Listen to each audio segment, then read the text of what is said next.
Douglas mustered up the courage to have a long overdue conversation with his wife. He knew it wouldn't be easy. Douglas and Isabel had known each other practically their whole lives. They grew up in the same neighbourhood, but at different ends of the settlement. In kindergarten, Douglas used to pull Isabel's pigtails, and in school he would play pranks on her. Isabel, on the other hand, didn't hold back either. She would hit Douglas with a textbook on his head, or come up with offensive nicknames for him. Douglas never had any romantic feelings for Isabel, neither in their childhood nor during their teenage years. Isabel was always a good student, not a top achiever, but consistently performed well. Douglas would occasionally copy her homework. During that time, Douglas was attracted to other girls. He was drawn to tall, long-legged and slender girls, like the ones he saw on TV. When Douglas left the village to study in the city, he met a girl like that.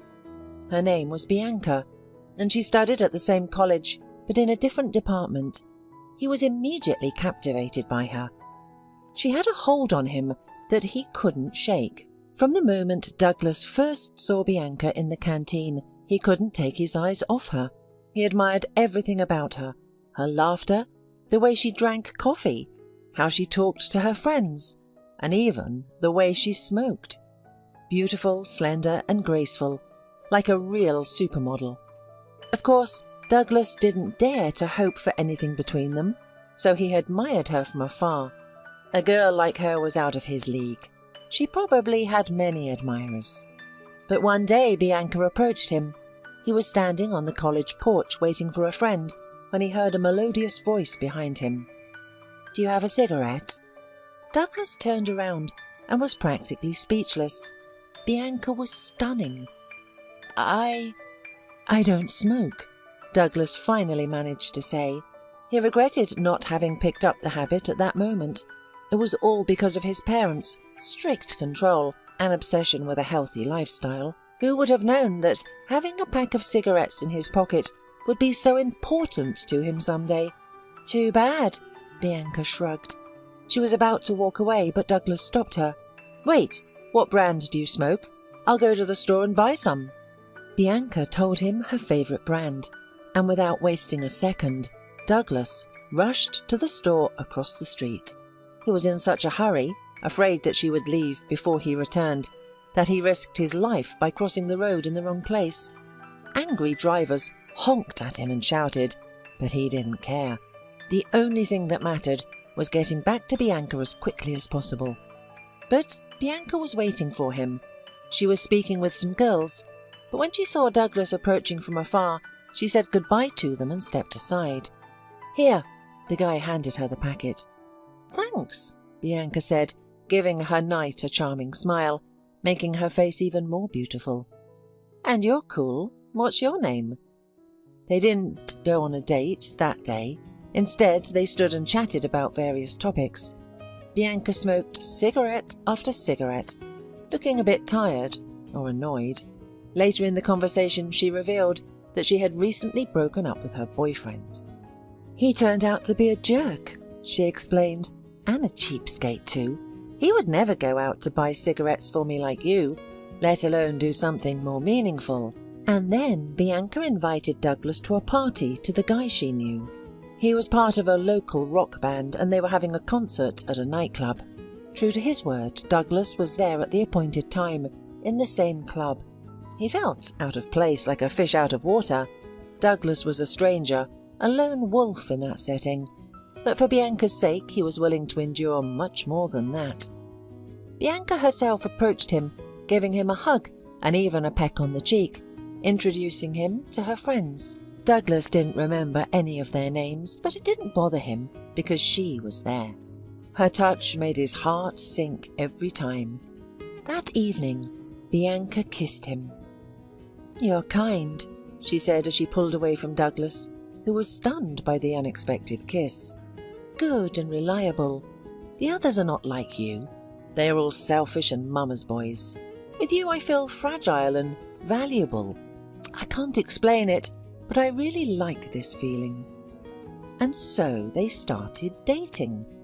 Douglas had no idea how to handle such a wonderful girl. He felt like he wasn't on her level. She was used to being taken to fancy restaurants and given expensive gifts. She was accustomed to luxury courtship. But what could he do? In order to at least be able to sit with his beloved girl in a cafe, Douglas got a job as a sales assistant in the consumer electronics department. However, this meant skipping classes and facing problems with his studies, but he saw it as a small price to pay for the happiness of being near Bianca. One day, Douglas saw his beloved in the park, embracing a tall young man. Seeing this, Douglas froze in shock. Jealousy, anger, resentment, and despair overwhelmed him. Bianca noticed his reaction, but showed no embarrassment. "Ah, hello," she smiled as if nothing unusual had happened. "I thought you were at school. Go to the movies tonight without me. Tom and I agreed to take a walk along the embankment today." Douglas nodded silently, turned around and left. He had taken a part-time job specifically to take Bianca to the movies and then to a cafe. And now this happened. He felt betrayed, humiliated and crushed. It felt like a heavy roller had run over him. That same evening, Douglas found Bianca at the college and asked her to explain everything. "Oh, I knew this would be difficult," she sighed. "Well, yes, you're cool and kind, but I'm not looking for a serious relationship right now. I'm just having fun, you know? Today I hang out with you, tomorrow with Tom. We're all just friends here, okay? And love? I do feel love, but I don't want to discuss it with you. Do you really think there's something serious between us? Maybe it's my fault. I'm sorry, okay?" Douglas took the breakup with Bianca hard.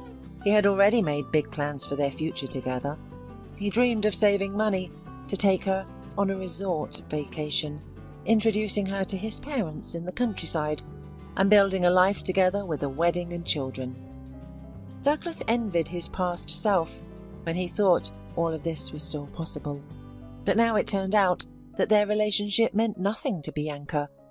Douglas couldn't look at other girls for a long time. They were all, well, not like Bianca. Less beautiful, less attractive. The fear of getting hurt again held him back. Time passed. Douglas graduated from college, got his diploma, and went to the army. But even there, he couldn't stop thinking about Bianca. He wondered where she was, who she was with, and how she was doing. After completing his military service, Douglas learned about Bianca's fate through mutual friends.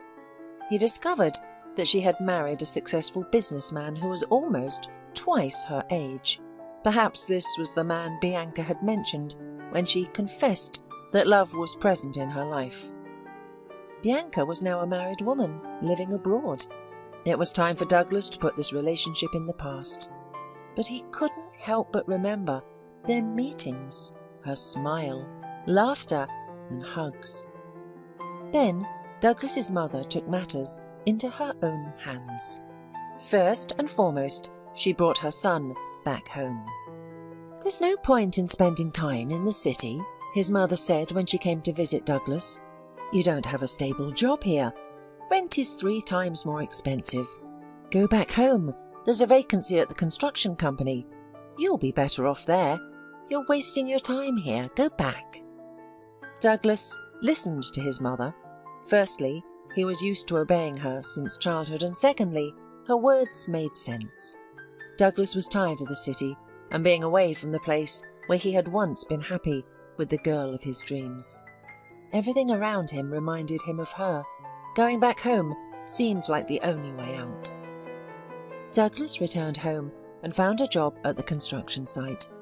And that's when the matchmaking started. His mother believed it was time for him to start a family, especially since there were many potential brides available. She repeatedly drew Douglas's attention to Isabel, emphasizing her beauty, thrifty nature, and desirability as a bride. Isabel, a former classmate, had transformed into a lovely girl. She made a good impression with her kind eyes and modest, pleasant demeanour. Of course, she did not have the bright appearance of Bianca, but in general, Few could compare to Bianca anyway. One day, Douglas invited Isabel to the movies, and their relationship began from that date. Douglas did everything right, giving her flowers, surprising her with thoughtful gestures, and taking her on dates.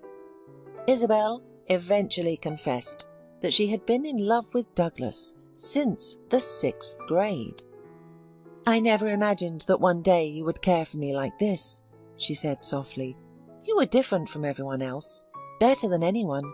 I used to secretly admire you and always tried to be near you without anyone noticing."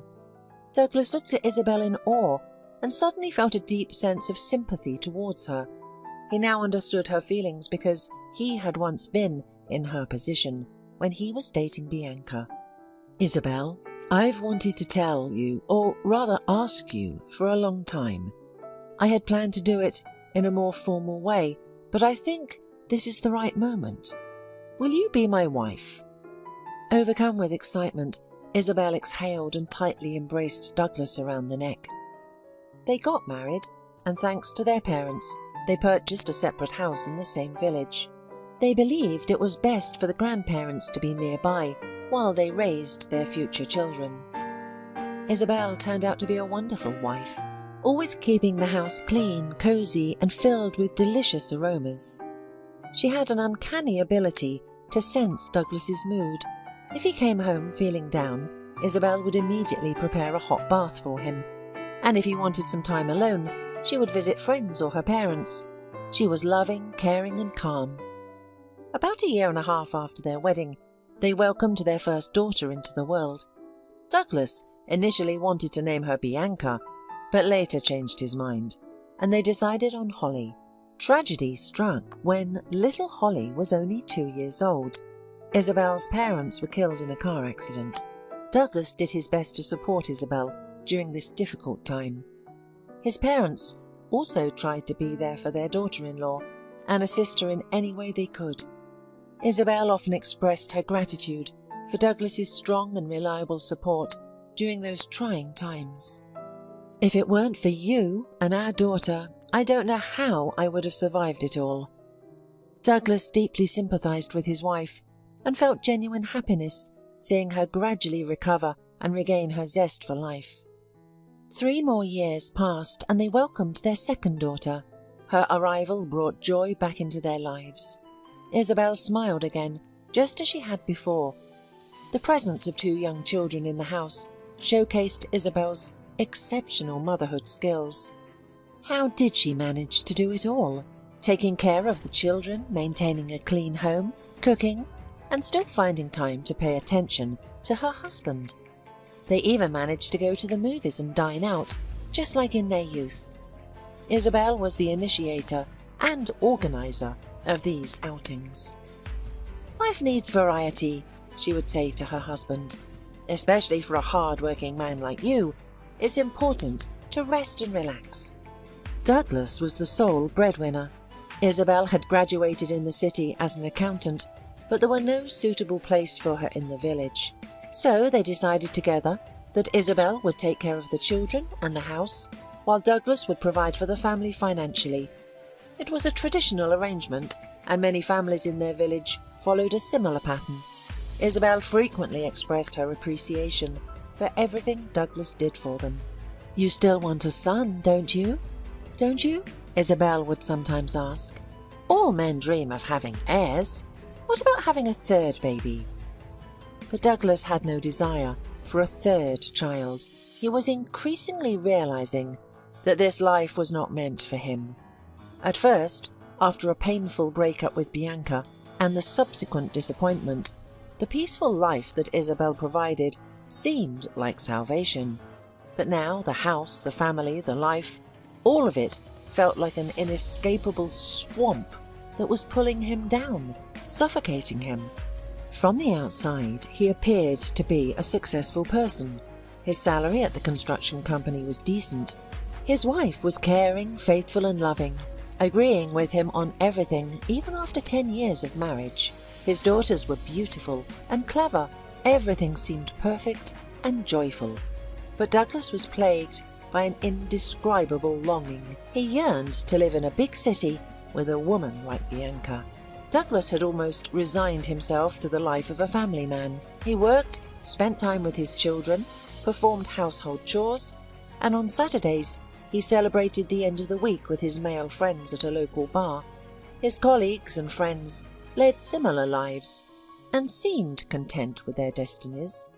However, one day, as Douglas was returning home from the work, he noticed something out of the ordinary. There was a slim girl wearing short shorts and a tight-fitting top. The locals did not dress like that. Their fashion consisted of stretched t-shirts and sweatpants. The young beauty immediately caught Douglas's attention.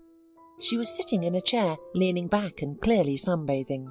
She wore a wide-brimmed hat, her long hair the colour of melted chocolate, and dark glasses covering half her face. She looked like someone who belonged in an upscale resort. In this cluttered village courtyard, she seemed like a stranger from another world. Strangely, she reminded him of Bianca. "Douglas, is that you?" the beauty called out, noticing that she was being watched.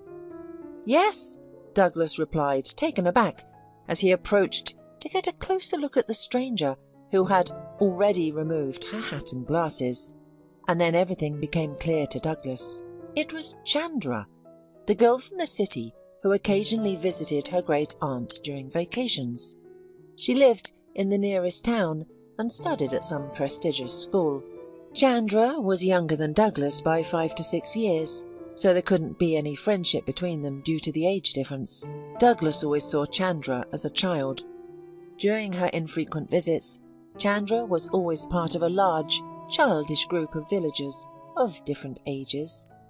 Then, for some reason, she stopped coming to visit her elderly relative.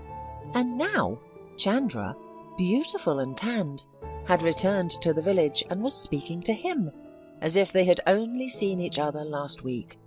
It felt so simple, natural, and uninhibited. The man thought he had already stopped dreaming of such model-like gorgeous beauties. But no, now that Chandra was so close, Douglas once again felt the desire to have a woman like her by his side. "You've changed." Chandra carefully observed Douglas, sending shivers down his spine. "You've become so brutal." "And you've grown up." The man smiled. "I didn't even recognize you at first." "Of course. The last time we saw each other I was only 13. Then my dad was transferred to the capital and an entirely different life began. I didn't have time to come here anymore. It's a pity because my fondest childhood memories are associated with this place. We had so much fun together. We were real friends, and we had all sorts of adventures. I even wrote about them in my diary afterwards. And you know what? That's when I first fell in love with you." "Wow!" Douglas could only utter. It felt as if a bucket of boiling water had been poured over him, and even his back was sweating. This woman was enchanting. And now, such a confession. It turns out that a young Chandra had once been in love with him, a simple village guy named Douglas. Well, what's so surprising about that? Chandra shrugged her elegant shoulders. "You were tall, tanned, and older than me. Teenage girls like guys like you. You were clever and charming, and you had muscles. You were simply a dream. But at the time, you seemed unattainable to me. The locals said that you were studying in the city and dating a model, and I was just a lanky girl." Douglas smiled, suddenly feeling confident and strong. It was clear that Chandra was still sympathizing with him. Her huge brown eyes showed clear interest. "Tell me, how are you?" the girl suddenly asked, signaling that she was ready for a long conversation. Douglas dryly mentioned that he was married and had 2 children. "And you?" Douglas countered, trying to avoid discussing his family life. "I live and work in the capital city. I'm currently single. I have no plans for new relationships either, as the previous ones were too painful. I came here to heal my wounds. This place has a special atmosphere," Chandra replied. "I hadn't noticed," Douglas admitted. It's just a village. Why do you have emotional wounds?" "It's a long story." Chandra smiled radiantly. "If you want to hear it, come to the river this evening around 10 o'clock when it gets dark. I'll tell you then." "I'll be there." Douglas nodded. They chatted a bit more and then said goodbye until evening. Douglas didn't mention his conversation with Chandra to his wife, let alone their appointment at the river. He didn't think there was anything wrong with it. They were just childhood friends having a friendly conversation. They wouldn't be going on a date at the river, would they? They would simply sit and reminisce about the past, sharing stories about their lives. When Douglas arrived at the river at the appointed time, Chandra was already waiting for him. She was sitting on the rickety wooden steps that led to the water. Her long hair flowed down her graceful back, making her look like a beautiful but somewhat sad mermaid. "Hi!" Chandra exclaimed joyfully when she saw Douglas. "You know, I thought you wouldn't come." "Well, how could I not? We had an agreement." The man smiled. "Thank you for coming. I probably need someone to talk to. It's just, I can't tell everyone what happened to me. Not in front of friends, family or co-workers. We all play certain roles. That's what everyone does where I live now. Do you have time to listen to my story?" Douglas silently nodded. He was ready to sit with her until dawn, admiring her delicate profile. What could be better? Chandra shivered slightly. It was chilly by the river, something the girl hadn't considered when leaving her house. Douglas readily took off his sweater and offered it to her. Gratefully, she pulled the pullover over herself and miraculously looked even more stylish and attractive. Douglas loved seeing her in his clothes. It gave him a special pleasure and the opportunity to take care of her beauty. After university, Chandra got a job in a large company as a corporate psychologist. She enjoyed the work, and the salary was more than satisfactory. Soon she moved out of her parents' house and rented a studio apartment near the office to avoid spending hours commuting every day. Her life was easy and carefree. Chandra went clubbing with her girlfriends, travelled to other cities and countries, went to the beach and socialised a lot. She occasionally had bright but short-lived romances. But one day, a man came to the office where she worked. He was tall, mature and well-dressed in a stylish business suit, with an expensive watch on his wrist. Chandra immediately realised that he was a high flyer, possibly a partner or sponsor of their company. The man headed towards the director's office, and Chandra watched him with interest. She was immediately attracted to him, although she never dreamed of having a relationship with such a man.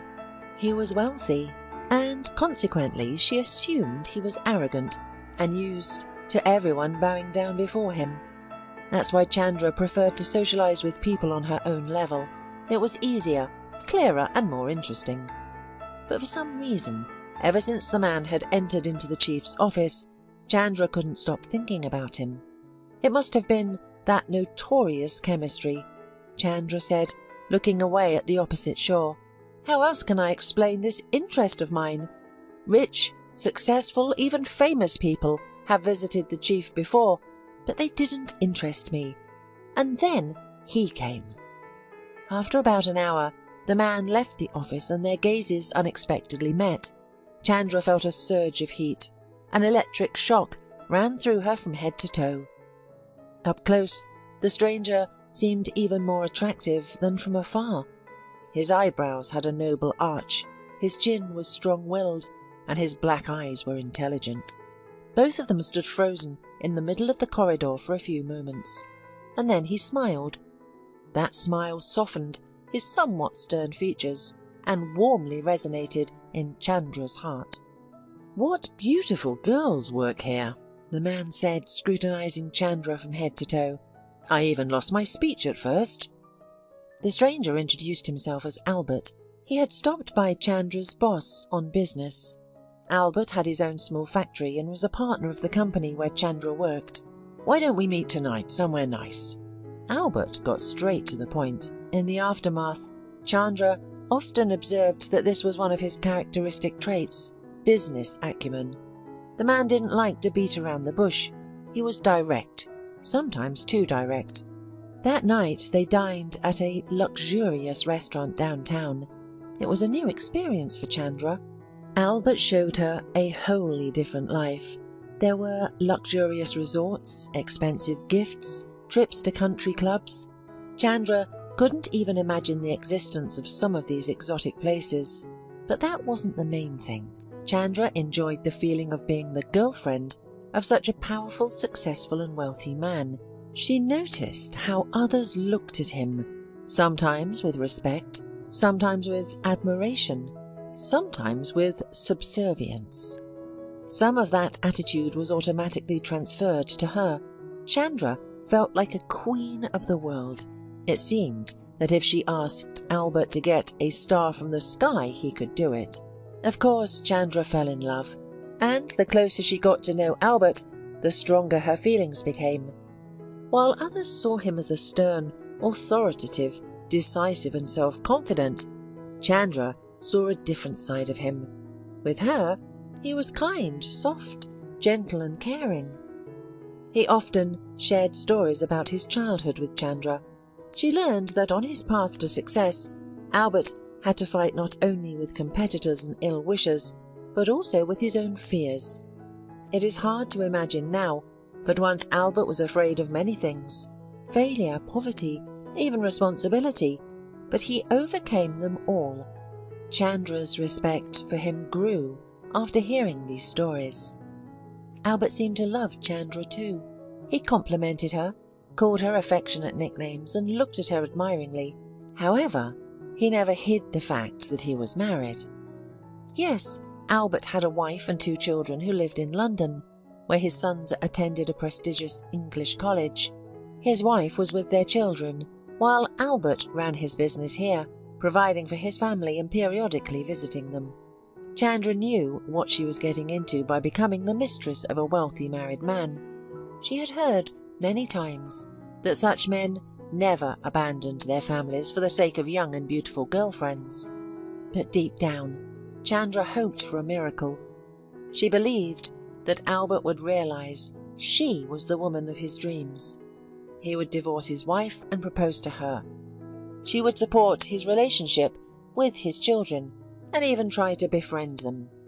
They would be together, get married, and live a soulful life together. Chandra couldn't imagine her life without Albert. Every day, her attachment to him grew stronger, but suddenly he started to distance himself. Albert became cold and indifferent, attributing it to a new project he was developing. However, Chandra noticed that his eyes no longer lit up with admiration when he looked at her, and it scared her. Chandra tried to rekindle their relationship.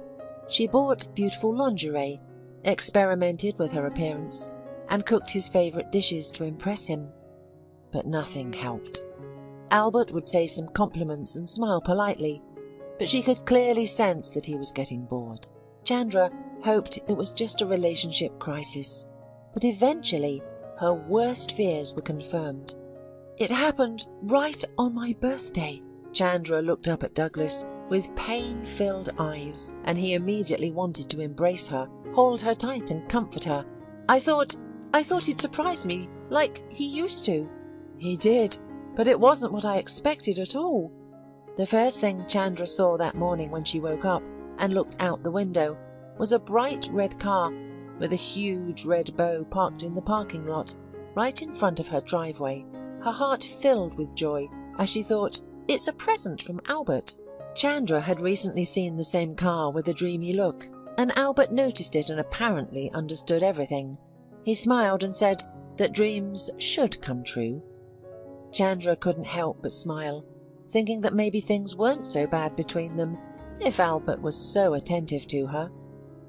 Chandra took a picture of the car from the window and sent it to Albert with the caption, "Somebody's lucky." Albert replied with a message, "Happy birthday! A beautiful car for a beautiful girl. The keys are in your mailbox. I'll call you later. In a meeting right now, filled with excitement, Chandra went downstairs. She removed the bow from the car and got behind the wheel, feeling a wave of happiness being in such a beautiful car. She was even happier knowing that Albert had gone to great lengths to please her. But then he called. And Chandra's voice trembled as she spoke, and Douglas realized that she was close to bursting into tears. Unable to resist, he put his arm around Chandra's shoulders, and she gratefully clung to him. After taking a deep breath, she composed herself and continued the story. Albert said it was time to part ways. He said it with a tone that allowed no objections. He said he was fine with me, but someday everything had its end, and he didn't need this relationship anymore. I asked him what I had done wrong, and where I had made a mistake. I swore that I would be the best for him, but it was all in vain. He had simply met someone else. That's all. Later, I learned that Albert periodically changes young girlfriends. It's a normal thing for him, and he also loves his wife very much and was never going to leave her. He just gets bored sometimes, so he starts a new relationship. It was very hard for me to suddenly feel like one of many. I also missed him on a purely physical level. It was hard to get used to life without his voice, his touch, his smell. My heart ached, as if a piece of it had been torn out. I didn't want to live. I even went to a therapist. I kept following his life. I saw his new girlfriend, my replacement, so to speak. She's beautiful, of course, and so radiant. But that girl is going to end up like me sooner or later. At first, I thought about going to the sea, but we've been to resorts so often with Albert. All that packing, hotels, airports, everything would remind me of him, and I couldn't have that, you know. And then I remember my grandmother in the village, whom I hadn't visited for a long time. I've always found peace and joy and good times here. Chandra smiled at last. Her smile made her face even more beautiful, and Douglas couldn't help but smile back. They were still holding each other in their arms, savouring the moment. Coming here was the best decision I've made in the last few years, Chandra continued. The atmosphere here is so healing. And then I met you, my first love. I wanted to feel something like that childhood feeling again. Have you felt it? Douglas asked.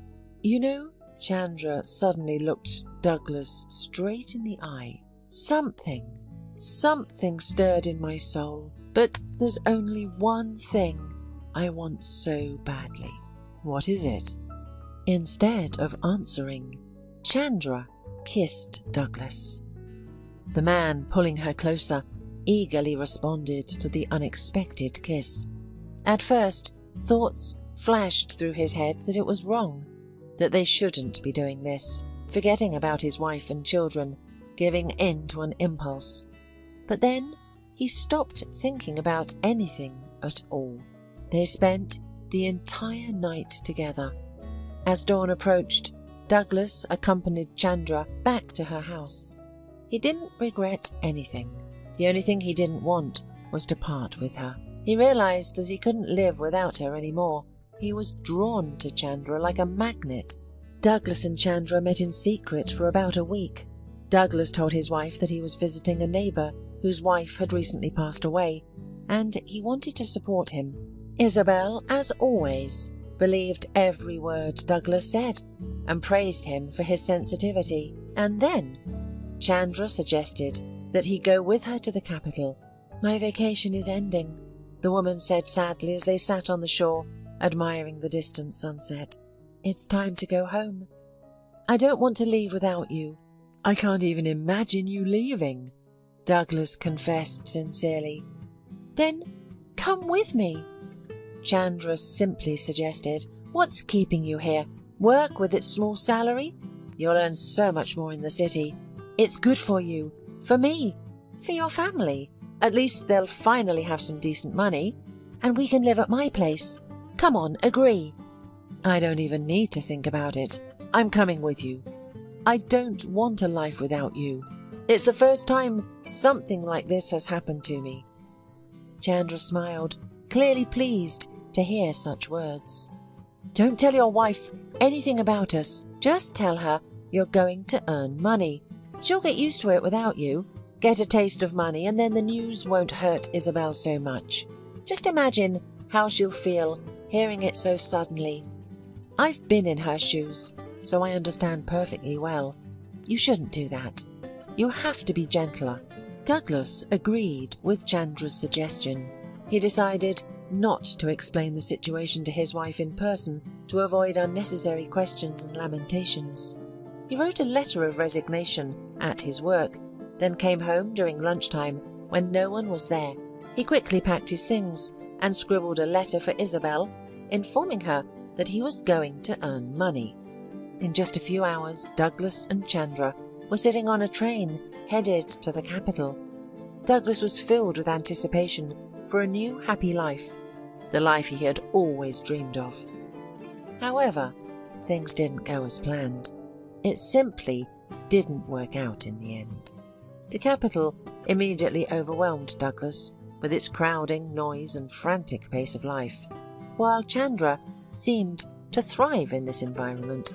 Working and socializing with friends, Douglas quickly realized that life in the city was not for him. Despite his hopes of eventually adapting and finding himself, nothing seemed to work out. Especially with finding a suitable job, Douglas kept coming across positions that offered low salaries, earning barely enough to make ends meet, let alone send money back home to his family. Meanwhile, Isabel believed in the story Douglas had told her. During their phone conversations, she continued to offer him support and asked about his well-being, what he was eating, and expressed sympathy for his situation. In general, she behaved like a typical concerned wife. Douglas grew increasingly frustrated with Isabel's questions and was constantly rude to her, pushing her away. It was difficult to continue lying to her and listen to her consolations. Eventually, Isabel's calls became less frequent and then stopped altogether. Douglas felt relieved, as he already had enough problems in his life without his annoying wife. Work didn't pan out as Douglas had hoped.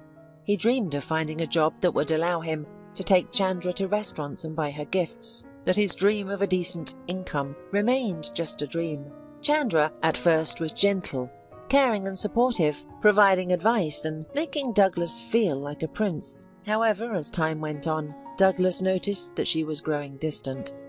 He couldn't blame her. After all, what was he? A village loser who couldn't seem to do anything. And she was beautiful, smart and sophisticated. Douglas felt inadequate compared to Chandra. He tried his best, worked hard but saw no results. He believed that there had to be some grand gesture that would make Chandra see him as a determined and strong man. The more Douglas thought about it, the more he realized that he needed to tell Isabel everything, seek a divorce, and propose to Chandra. Douglas kept his plans and thoughts to himself, wanting to surprise Chandra. One day he returned to his village. As Douglas walked along the familiar rural streets, his heart was pounding. How would Isabel react to the news? Would she become hysterical and try to reason with her unfaithful husband? With shaky legs, Douglas entered the house. It was quiet, and it seemed that their daughters had gone to visit friends or take a walk, as there was no laughter or chatter coming from their rooms. Isabel emerged from the kitchen at the sound of footsteps. She was wearing a blue dress, her hair pulled back in a tight bun, and she had no makeup on her face, just as usual. When she saw Douglas, she warmly and sincerely smiled. "You're back," she said. "So people were lying." Douglas was too irritable to pay attention to her remark about people who lie. "Hi," he said. "Where are the kids?" "They went to the pond with the neighborhood kids." "Well, why are you standing in the doorway? Come in. Maybe you're hungry. I have a roast in the oven, and the pies are almost ready."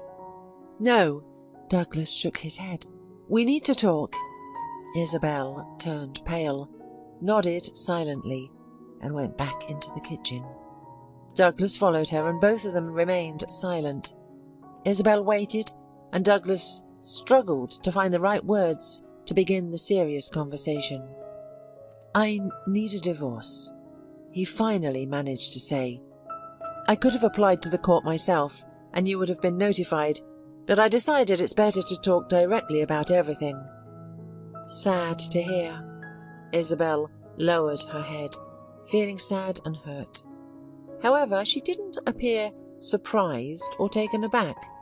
It was as if she had anticipated this outcome. "I have another woman. I don't want to continue lying to you. That's why I'm here." "No, you have found her not in the city," Isabel sighed, "but here. Her name is Chandra. Don't you think people haven't seen you by the river? You grew up in a village. You know that it's hard to hide anything here. You've fallen for the charms of a city girl. She will heal her wounds and then discard you. Don't you get it? You're trying to change your destiny. I pity you." These words from his wife made Douglas angry. What did she know about his relationship with Chandra? What right did she have to speak like that? "Do you pity me?" Douglas asked, looking at his wife intently. "You? Me?" "Yes." Isabel sadly nodded her head. "You won't be able to find happiness with her. You're ruining your life with your own hands. You'll regret it later." This made Douglas angry. "I'm not happy with you. You've gotten that. You've turned into a clumsy cow. I can't talk to you, and I can't be seen with you in public. I can't continue living with you. I'm even repulsed by the sight of you." Douglas realized that he was saying cruel words to his wife. He shouldn't be doing this. He should be more gentle, more delicate. But he couldn't help himself. All the pent-up frustration from years of being married suddenly burst out. It was as if he were seeking revenge on his wife for having spent so much time with a woman who was far from his dreams, essentially betraying himself. Isabel listened, occasionally shaking her head, feeling pity for her spouse who was trying to hurt her with every word. Douglas couldn't see it in her eyes, and it made him even more out of control. "I'm leaving you because I can't live like this. I've always dreamed of someone else. We're too different, and we're not right for each other." "Well," Isabel sighed as her spouse spoke up and fell silent. "I won't lie. I've always loved you, since childhood, and even now. But I can't force you to love me. I'm sorry about that. But as for you, you can be completely free from me, from the children, from your obligations. I'm giving you complete freedom." Douglas stared at his wife in amazement. "How? Is that it? No tears, no tantrums, no begging? The house stays with you when you're done with your new sweetheart. I know you will be. Anyway, you'll have a place to come back to, so you'll return here to this very house. But the kids and I won't be here, so you won't have to deal with a fat cow anymore. Don't worry." "And where will you and the kids go?" Douglas stared at his wife astonished. He knew very well that she had no relatives or friends that could help Isabel move and settle into a new place, and in his opinion, Isabel didn't seem capable of doing anything other than cooking and cleaning. "That's no longer your concern." Isabel shook her head. "But don't worry about the kids. I found a job in the city, and housing is provided, so we'll be fine." Douglas was stunned. How was it possible his mild-mannered Isabel suddenly found a high-paying job in the city, and he, who was determined and intelligent, couldn't get a job there? When I first heard about you and Chandra, I didn't believe it. But then I pieced everything together and understood, so I started looking for a way out, and I found it." "You're lying." Douglas refused to believe what he was hearing. It didn't match the personality of his warm and home-loving wife. It's just hard for you to imagine that I can manage without you." Isabel looked at her spouse with pity again. "By the way, if you ever want to see the kids, I won't stop you. Just so you know." Pale-faced, Douglas stormed out of the house. After talking to his wife, he felt even more worthless than he did in Chandra's apartment. He had thought that at least now he would feel in control, show himself as the one in charge. But it didn't work. Douglas was furious with his wife. He felt envious of her success and completely defeated. Because Isabel pitied him, while he was the one who left her. Douglas suddenly imagined his life was a train hurtling down the tracks. The man returned to Chandra in a gloomy mood. He informed her that he was getting a divorce from his wife.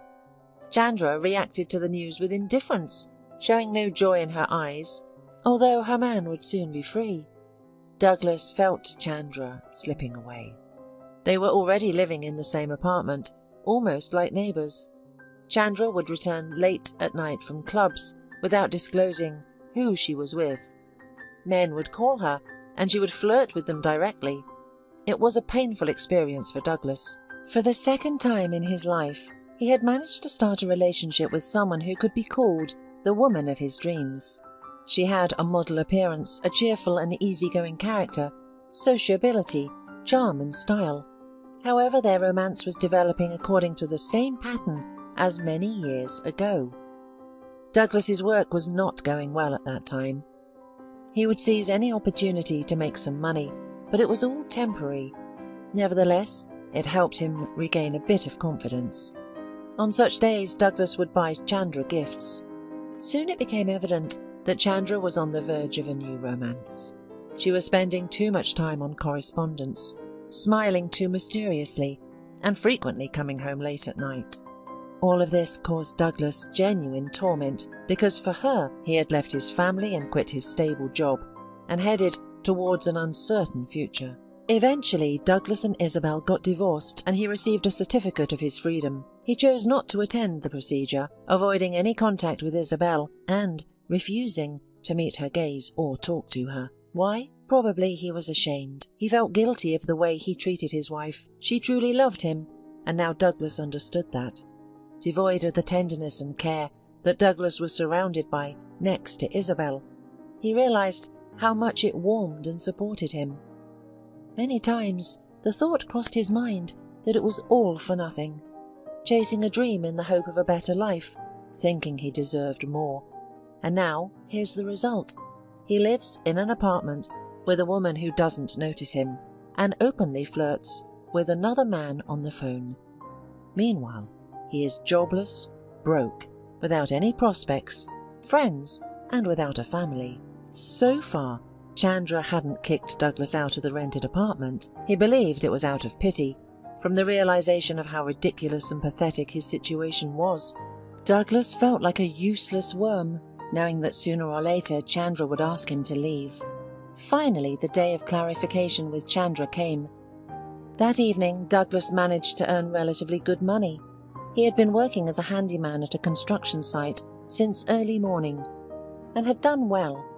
They asked him to come back the next day and paid him well. Douglas returned home in high spirits, feeling that all was not yet lost. Chandra had already come home from work. It was strange. She didn't usually show up until at least 9 p.m, if not later. "Hi," the man smiled at her. "What do you want for dinner? Rolls or pizza?" Douglas wanted to hug Chandra, to hold her against him like he used to. She was beautiful. If she smiled at him sincerely and warmly like before, he would immediately forget about her coldness and telephone flirting. He would be the happiest man in the world. Still, Chandra's beauty mesmerized and bewitched him, making his head spin. "Hi," Chandra replied, nervously winding a lock of long hair around her finger. "I have to tell you something, but I don't know how. Anyway, you're going to have to leave here soon." Douglas wasn't surprised. He had been expecting such a statement for a long time, but his eyes still darkened. "Between you and me, you see, it didn't work out between us," Chandra continued. "I fell in love with you in the village. I thought so, at least. You looked at me like at a goddess. Anyone would have swooned. And I was going through a painful breakup. But here in the city, I realised that we're not a couple, and we could never be. You and I need other people. We're just very different." Douglas nodded, agreeing with every word the beauty said. Of course she was right. Chandra wasn't his type, and he was a real fool for not realising it sooner. But Isabel saw it right away. She said that he and Chandra would never work out. However, Douglas only got angry at his wife, maybe because deep down he knew Isabel was right. He understood, but at the same time, he didn't want to accept it. "I've met a man," she said excitedly. "He's the one I want. He's the man of my dreams. We're attracted to each other, and today we're going to Thailand for a month, and then I'm moving in with him. We're going to live together now." Douglas listened and realised that now it was definitely over. There was no hope for a happy outcome. "The apartment is paid until the end of the month."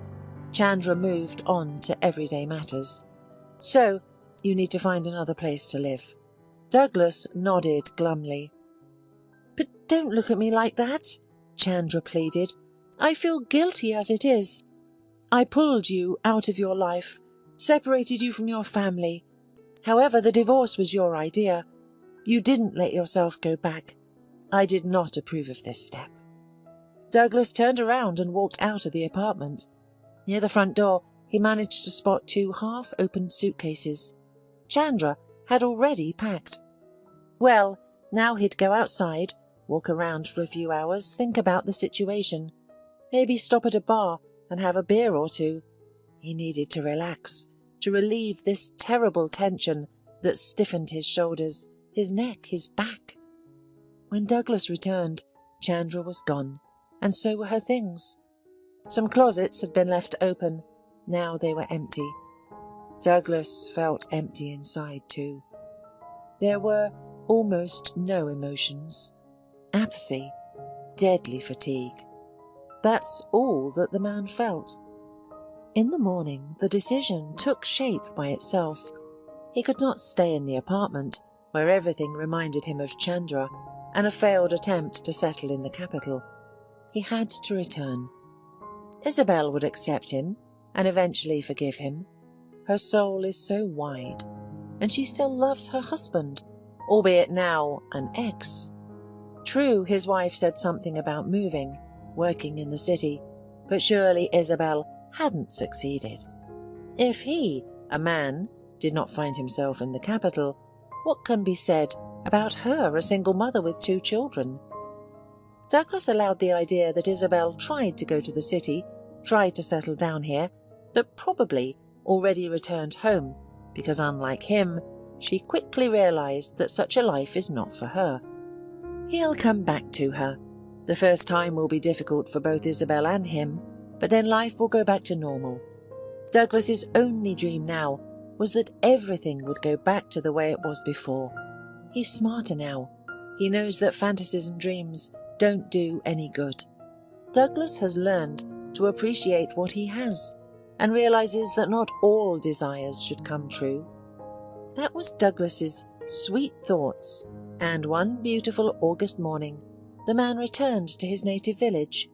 With his heart pounding frantically, he entered his familiar yard and saw a closed shutter and a large padlock on the front door. This indicated only one thing. The house was empty and had been for a long time. It's unbelievable, but Isabel and the kids aren't here. Could it be? Could it be that his ex-wife still managed to find herself in the capital? Douglas felt as if he had been kicked in the solar plexus. Without thinking long, he went to the neighbours. He needed to know where his wife was now, what was happening to her. But where she was working, where she was living now, no one knew. Douglas could feel the judgment coming from people. Someone told him to his face that what he did was wrong. Some just looked at the man with disapproval. He didn't care. The main thing was to find out about the fate of his children and wife. And even Douglas's own mother did not know where Isabel had gone. "You've come back after all?" The woman met her son unkindly. "You've made a mess of things, and now you've come back with your tail between your legs. You're a fool. You broke your own happiness with your own hands. Your Isabel is in the capital now. I don't know where. She didn't tell me. Only promised me she'd bring the girls back before school for a couple of weeks. So I'm waiting for my granddaughters. She doesn't hold a grudge against me, and she doesn't hold a grudge against you either. A holy woman, a pure soul. But you, how could you do that to her?" Douglas only waved his hand. He could not listen to his mother's reproaches now, although they were fair. In the evening, Douglas visited Monica, an old friend of Isabel's. If anyone knew about the location of his ex-wife who had disappeared from the radar, it was her. "Oh, Douglas is back," Monica smiled. "Come in. Isabel told me this would happen." "Do you know where she is?" asked the man. "I know," Monica nodded. "Isabel asked me to tell you everything so you wouldn't worry. Though for me, you should still suffer ignorance. You deserved it. Don't you agree?" Douglas nodded. He had nothing to object to Monica. "Isabel is doing well now." Monica began her story. "She lives in the capital, in a wonderful, bright and spacious apartment. I recently visited her with my children. Isabel also has a job as an accountant at the factory, where she is highly valued." "How? How did she manage to do it?" Douglas asked in amazement. "Oh, that's the most interesting part of the story." Monica smiled, looking a little mockingly at her guest. "Okay, listen, I won't keep you waiting." Isabel knew that Douglas was not going to the capital to earn money. She was aware that her husband was going to the capital with Chandra, knowing about their affair. The observant fisherman, who often enjoyed night fishing and had trouble sleeping, saw the sweet couple several times on the shore. As an old friend of Isabel's father, he felt it was his duty to inform her about what he had witnessed. Soon the whole village learned about Douglas's private life. Isabel didn't want to believe what was happening, but she started noticing changes in Douglas. Nevertheless, she hoped that it would pass and be forgotten like a terrible dream. Then suddenly, Douglas announced that he was going to earn money, and Isabel knew he was leaving with Chandra. "Isabel cried a lot when you left." Monica shook her head sadly. "I felt so sorry for her. I tried to calm her down and told her that you would have a good time and come back, that you weren't going anywhere. It was clear to everyone that there was no future for you with Chandra. You two were too different. Only you didn't see it. I guess your feelings blinded you. I feel sorry for you now, but back then I was angry. Angry because Isabel was hurt and sick, and you did this to her." Isabel decided not to show her husband that she was aware of his affair. She still hoped that Douglas would come back. However, as time passed, Douglas remained in the capital, and her hope dwindled. Even financial problems began to arise. The family had relied on Douglas's income, and Isabel hadn't worked since the children were born, as she was taking care of them. Now the poor woman was faced with financial difficulties as well. "You didn't even think about what it's like for Isabel to be alone with the kids," Monica reproached Douglas. "I helped Isabel as much as I could and got her a job as a cleaner on a farm. There were no other jobs available. The salary was meagre, but it was better than nothing. But it wasn't enough. And, moreover, Isabel wasn't herself because of your betrayal. She looked gaunt, had dark circles under her eyes, and often felt dizzy. She held on for the girls, and then fate itself gave her a way out. It seemed like fate had decided that Isabel had suffered enough." During the summer, many people from the city visited the village. They rented houses for the season, seeking peace, quiet, and the beauty of nature. Isabel often saw an elderly woman who lived alone in a small house with a green roof. Unlike most city dwellers, she preferred the tranquility of the village. One day, that elderly woman suddenly fell ill on the street. It was probably due to overheating in the sun or a heart problem. When Isabel saw her distressed, she rushed to help. Isabel brought Mrs. Scott to her house, helped her to bed, and provided her with water. Once Mrs. Scott felt better, she and Isabel started talking. The elderly woman was grateful to have someone to talk to and eagerly shared her life story. Mrs. Scott had been a deputy director of a large factory before retiring. Despite the well-deserved rest, she felt unhappy and lonely. Mrs. Scott's husband had passed away long ago, and she had no friends among her neighbours. She once had a daughter named Hope, who was smart, beautiful, and full of hope. Hope had become a young graduate student at a prestigious university. Throughout her life, Mrs. Scott and her husband had focused on their careers, which is why they only had one child. As she grew older, Mrs. Scott started regretting that decision. They could have handled a couple more children, maybe even 3. However, at the time, prioritizing their careers seemed like the right choice. The parents adored their only daughter, but a tragic accident cut short Hope's life. The girl was returning home in the evening after passing another exam with an excellent grade. That evening, while crossing the street, Hope was struck by a drunk driver. The driver couldn't even remember how it happened. The accident was at a high speed, leaving Hope with no chance of survival. Mrs. Scott and her husband never fully recovered from the loss. Both of them withdrew into their grief, and it took many years before they could create some semblance of a normal life. 6 years after the tragedy, Mrs. Scott's husband died of a heart attack. He had never complained about his health before, but Mrs. Scott knew that grief had taken a toll on her beloved spouse. Now Mrs. Scott was left all alone. She had always considered herself unsociable, but now she longed for someone to talk to. Her friends and former colleagues were busy with their own families, children and grandchildren, leaving her with no one to confide in. Isabel genuinely felt sorry for Mrs. Scott, and they started communicating. One day, while narrating her own story, Isabel couldn't hold back her tears. Mrs. Scott comforted her, and then offered her a wonderful solution. Her daughter's apartment was still vacant because Mrs. Scott didn't want to let strangers in, and she didn't need tenants, as she was not financially struggling. And the elderly woman offered Isabel and her children to move into the apartment free of charge. "Sounds like a fairy tale." Douglas shook his head as he listened to Monica's story. He couldn't imagine that a stranger had offered to help a woman they didn't know, especially one with children. It just didn't make sense to him.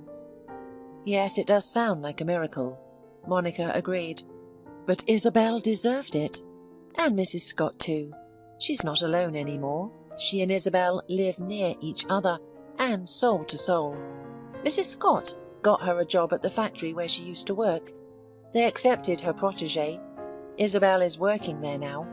She has remembered everything she learned in college, and she's already doing well. However, with Isabel, it couldn't be any other way. She's responsible and a decent woman." Douglas asked Monica for Isabel's address. He really wanted to see his ex-wife and daughters.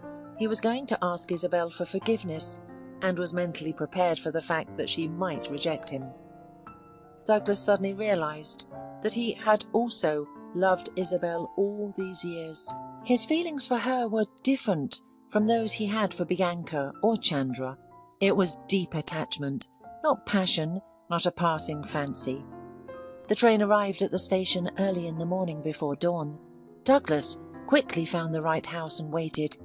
He decided that as soon as Isabel came out, he would immediately go to her and beg for forgiveness. As the sun slowly began to rise, people started coming out of the building. Every time the door opened, Douglas's heart sank with anxiety. And then, finally, Isabel appeared at the entrance. She had changed. She had a fashionable hairstyle and was wearing a stylish dress. She looked absolutely magnificent. And why hadn't Douglas noticed how beautiful she was before? However, Douglas didn't approach his ex-wife, because Isabel was not alone. She was walking with a man. He was a handsome man, obviously very successful. They were looking at each other, talking and smiling. The man held Isabel around the waist so tenderly that it was clear he was in love with her and meant a lot to her. Douglas stayed far away, not daring to approach. From there, he watched as Isabel and the stranger got into a beautiful car and drove away on the still nearly empty street. It was at that moment that Douglas realized he was too late, and things would never be the same as before.